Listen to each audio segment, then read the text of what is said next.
ल हेर्नुहोस् यति बेला हामी लुम्बिनी केबल कारको चाहिँ प्राङ्गणमा आइपुग्यौँ। लुम्बिनी केबल कार बसन्तपुर हामी घुम्न जाँदैछौँ। यसरी मान्छेहरूको घुइँचो छ। आहा फुलले सजाइएको रहेछ। ए भिनाजुले चाहिँ टिकट लिएर सर्लक्क रेडी। आहा आयो ऋतुहरू। ऋतु भान्जीले नानी बोकेर खरखर बल्ल बल्ल आइन्। माइजू पनि गइन्। हामी यसरी टोली जाँदैछौँ। यता भिनाजु अनि भान्जी दिदी पोथी मेरो आऊ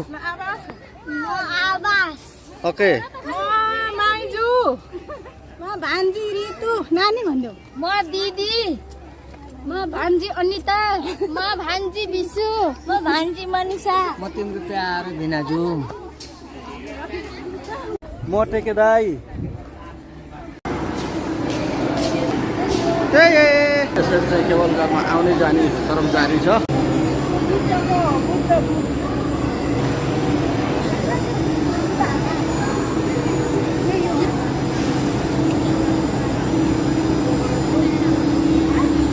अघि कार आयो।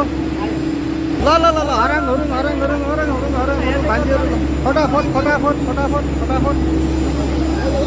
र अब हामी केबल कारमा बसियो। हामी चाहिँ केबल कारमा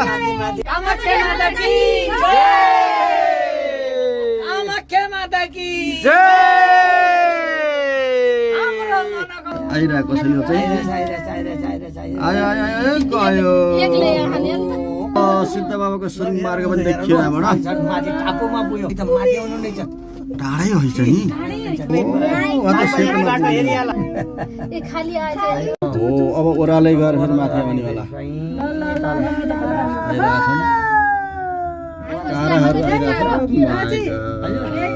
स्वर्ग जाने हो। जिन्दे स्वर्ग स्वर्ग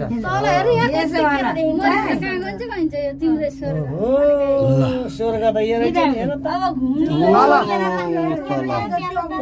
तले हेरिहालो तल उभो माथि हामी स्वर्गमा आहा मैले केबुलकारमा चढे स्वर्ग जाने हो भने लुम्बिनी आयो आयो आयो आयो स्वर्ग जाने हो चिडिया खोला यहाँ जाल आउने जस्तो त छैन।